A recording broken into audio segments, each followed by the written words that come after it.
Hey, you're here with Dr. Jodi, and this is season 3 of Anxiety, I'm So Done With You. This podcast is a teen and a young adult guide to ditching toxic stress and hardwiring your brain for happiness. If you're new here, grab a copy of my book, Anxiety, I'm So Done With You, because this series goes section by section through the book, going a little bit deeper, giving more examples, and telling more stories. Season 3, which goes along with Chapter 3, is expanding hope by looking at your skills and abilities. You are amazing. You have many skills and abilities. However, anxiety does not want you to know that, and it tries to block your view of them. But not anymore. In this season, we're going to bring them out into the open, giving you more access to them when you need them the most. And as this season progresses, you're going to envision yourself in a new way. As a person who is able, caring, confident, and determined. Thank you so much for listening, subscribing, and leaving me 5 stars on Apple Podcasts. Mental health problems are skyrocketing, especially among young people, and this series will help them cease judging, stop questioning, and start healing. Welcome all of you to Chapter 3. This episode will be about Section 1, Activate Your Power. During our time here today, I'm going to check in with how you're doing. I'm going to introduce to you Chapter 3. I'm going to define what I mean by activate. We'll talk about personal agency, review self-compassion, and then I'm going to share with you the 3 steps that you should take when anything goes wrong. Overall, I'm going to teach you how to activate the power and control that you do have. But before we get into the nitty-gritty of all these things, how are you doing? I'm so glad that you're sticking with me in this process because it is going to be worth it. Think about how much anxiety you had when you started this journey, and imagine that as 100%. I want you to think about what percent is it now? What percent of the anxiety is left? If you are just starting to feel better, it's okay. We're not going to leave you here. You are going to keep going through this process until you feel better all the way. It's even okay if your anxiety backslides and it terrorizes you again one night or one day. That doesn't mean you're regressing. That was just the perfect storm context of that moment, or it was an intense experience that you had. But how you make meaning around that will help you either get yourself back on track with your recovery or have you feeling horrible for a while. If you have an episode of bad anxiety again, now you know what to do. First, you look for a reason. And I only say that now because now you know you have to keep it simple. It might be because you're tired or you're hungry or you're fighting off a virus or there's an old trigger that came up or an old familiar feeling that maybe you're getting anxiety and that was the trigger. Allow that very simple reason to satisfy your curiosity as to why this is happening because it is usually that simple. And then second, say, okay, that's just the adrenaline. I get why it went off because of this, whatever you figured out. Thanks, amygdala. If I needed you, that would be great, but I don't need you right now. I am safe. And then third, take some kind of action that will engage your mind space until the anxiety goes away. This is what you don't want to do. When you have intense anxiety again, don't say, oh no, it's here again. I hate this feeling. I hate it. Oh no, oh no, oh no. I can't do this. I hate it. Because that feeds the anxiety. Instead, I want you to celebrate your wins. If the anxiety is down 20% or 30%, think about if you would have imagined it being down that much a month ago. You might have been happy with 5% then. Listen, if it's 80% better and you are upset about the last 20% because you don't want any of it to be around, that lamenting is keeping that 20%. With myself and my clients, I found that celebrating that 80% had more impact on it continuing to go down. And when you lament on the 20%, it makes it worse. When you're still upset about that 20%, you're being bothered by the anxiety, And as you now know, that feeds it. I know you don't want any anxiety at all. I promise I will get you there. However, if you say, I can do this, it's down 80%, which feels so much better. I am amazing for getting it down 80%. I can handle this anxiety. Even if it's stated 20%, I don't have to be afraid of it because I can handle it. If you do that, the anxiety has no power over you and it goes down even more. Enter Chapter 3. So welcome to Chapter 3. You might have had other people or therapists help you with anxiety, and they might have given you coping skills to decrease anxiety when it comes. I've already told you this, but my method is different because I help you decrease anxiety's power in the first place. In Chapter 1, we exposed anxiety by learning where it comes from. And in Chapter 2, we deconstructed it further by calling out its tricks and tactics, aka learning the lies that it tells. And now in Chapter 3, we are getting to your skills and knowledges. I already know that you have skills. I know because you were not born yesterday. You couldn't have gotten to the age that you are if you had no life skills or no coping skills or adapting or survival skills. Even if you've never gone through anything hard in your life, which I highly doubt, you would have needed some skills. So you have them. Plus, you have those innate abilities from your brain having evolved for millions of years. The ego of me thinking that I could teach you coping skills is ridiculous because you already have excellent skills. However, that dang anxiety has gotten in the way of you seeing them and so has blocked your access to them. And now that we've taken anxiety down a few notches, I can reintroduce you to your skills, which will open access to them again. And as you use them, they'll develop, and they will lead you to having more and more skills in your personal toolbox.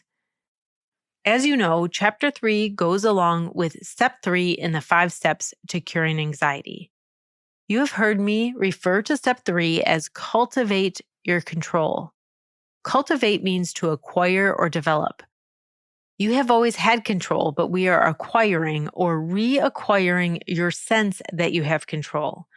We are getting the knowledge that you have control back online. For the section headings of Chapter 3, I use the word activate, which I like because it illustrates the concept of cultivating, and also it takes it a step further into action. Action is so important to emotional well-being. It is the opposite of stagnation, which decompensates people really fast. There's a quotation that I like that illustrates this. A ship in the harbor is safe, but that is not what ships are for. I had originally heard this quotation as a ship in the harbor is safe, but if it stays too long, the bottom rots out. Humans are built for action. This doesn't mean be a workaholic or you're only worthy if you're productive. Those are maladaptive discourses from Western culture. Action can be about productivity and being goal-oriented towards the things that you deeply desire. It could be about closeness and intimacy in relationships. It can be about making the world a better place, and also it can be about pleasure, joy, relaxation, and fun. What we are talking about today, and really this whole book, comes from a Western culture perspective. I'm not promoting or defending Western culture because most of it sucks from a social, emotional, and mental standpoint. It's just that a lot of the contexts and problems that I speak about come from this culture and its history. I have this Western culture perspective because I grew up here, and I've seen the firsthand devastating effects of this individualism on people and families. Colonization is a trauma for the colonized and the colonizers. If you're curious about this, I put some resources in the blog post that goes with this episode, including Nikki Sanchez's TEDx talk called Decolonization is for Everyone. Discrimination causes mental health problems for the discriminators and the discriminated. While the trauma experience is, of course, worse for people with marginalized identities, for the people with privileged identities, That grabbing and not being able to maintain pseudo-power messes with the mind. So working towards an anti-oppressive society is better for everybody. If you haven't heard the term marginalized identities, these are people and peoples who've been structurally and individually discriminated against, like Indigenous people, Black and brown bodies, people with disabilities, women, and people who identify as LGBTQ+. Western culture does have some good things, though. The freedom of Western culture is good, even though it's often socially and structurally withheld from some people, and it can be weaponized also. We generally have freedom of our actions. This is called personal agency, and it is the power to respond to the world how we want to respond to it. Our freedom is not perfect, as I mentioned, and we do have some work to do for sure. But I'm saying that we have freedom in comparison to 70% of the world's population in 2022 who still live under an authoritarian government. Compared to that, we have freedom. Chapter 3 tells you how to harness it, cultivate it, and activate it. In Section 1, the section that you read for this episode, we discuss activating your power, and I introduce you to your personal agency. That means you're an agent of your life. Just like a music agent gets the band gigs and makes sure they have everything that they need, you're an agent of yourself, opening doors, building relationships, honing skills, making meaning, clearing negative energy, and fulfilling your needs. Things happen to you that are out of your control, and of course they affect you deeply. But after they happen, you get to decide how to think about it, how to think about yourself, what it means, and how to act going forward. These things are 100% in your control, and they make or break your life. They affect your recovery, your relationships, your opportunities, your mood, and your view of yourself, much more than what happened to you. Depending on what you do, you can blow up and increase your suffering or process and heal yourself. And you deserve to heal yourself. In the What's in Your Hand activity of this section, I share my 3 steps to take when you experience difficulty. I recommend these 3 steps no matter what is happening. And I want you to take these 3 steps in this exact order. And I'm so not a linear person, and I can never even follow a recipe without making some kind of adjustment. But as you'll see, this sequence has a lot of flexibility in it, even though I'm rigid about the order. I know you just read it in this section, but I'm going to review it because it is so important. Step 1, have compassion. Step 2, take a mental step back. Step 3, decide what to do. All right, let's go through those. Self-compassion. Self-compassion and compassion for others is how we heal. Remember that I said that all hurt was from people being invalidated or devalued. I said all pain, frustration, fear, and hurt is from something that is precious to you being lost or threatened. That emotional pain signifies devaluing of that thing that you hold precious. And sometimes that thing could be you. Sometimes it's another person or an object or a concept such as respect or innocence, or it also could be an opportunity. You get what I mean. It's something that is precious to you.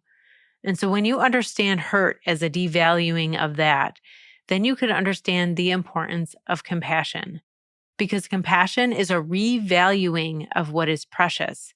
Even in understanding and recognizing the value, you're revaluing it.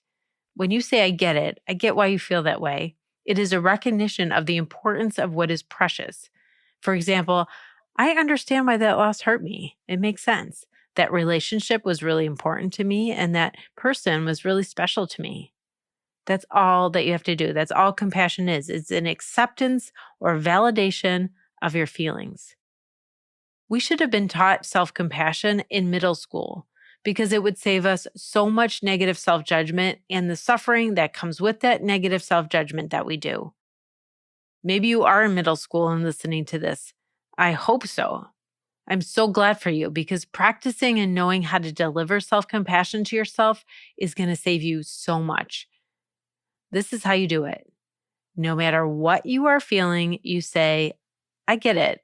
I get why I feel this way. You give care to your feelings. I even like to teach this gesture that I taught myself when I was going through a really hard time. I kiss my hand, my forefinger, and then I touch my heart with it. And I taught this to myself one time when I kept thinking of hurt feelings, even though I really wanted to stop thinking of them. And I kept thinking about hurt feelings. And instead of berating myself for thinking about them again, I would kiss my hand and touch my heart and say, I get it. I understand why that hurt. Did you ever have a conflict or a fight with someone and then replay it over and over and over in your mind? And then you try to let it go, but it comes back. And then you think, oh, I can't believe it came back. I thought I let it go. What is going on? And that thinking makes you more upset. That upsetness is attaching you to the negative feelings because you're invalidating them. You were already invalidated by what hurt you, and now you're invalidating your feelings about it. It provokes part of you to keep defending those feelings, and that keeps them there. And it keeps you fighting with yourself. But if you instead had self-compassion, thinking, I get it. I get why it hurts me. That makes sense it came back. I knew you'd come back. Just have a seat. Remember that? It coming back is just what the human mind does. If you want to let something go and then it comes back, throw some compassion at it. This means you don't stay with the compassion. You don't think, oh, I'm going to give it compassion, just a lot of compassion. Oh, give it compassion. That attaches to it too. You want to kind of throw compassion at it. Just kiss your hand, touch your heart, and be like, I get it. I get why I feel this way. Then we're going to move on. But you need to do that. You need to throw compassion at it so that you give yourself some validation so you don't attach to it. And then you could do step 2. Take a mental step back. This is also called zooming out or being above the battlefield. It's looking at a situation from a big picture view when you're outside the chaos of it. This is too hard to do when you're still invalidated. But once you have compassion for yourself, you could zoom out. You even still could feel bad. But if you have compassion for yourself, you'll be able to zoom out. And from this zoomed out perspective, you get a new understanding of yourself.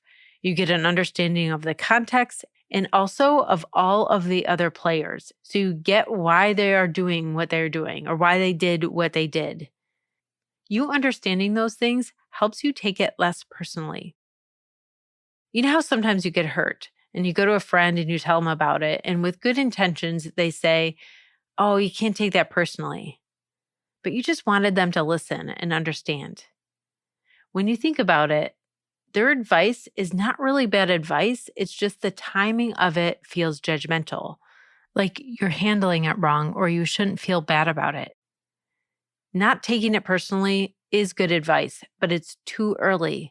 The validation has to come first so you can detach. And you could get that validation from others or from yourself.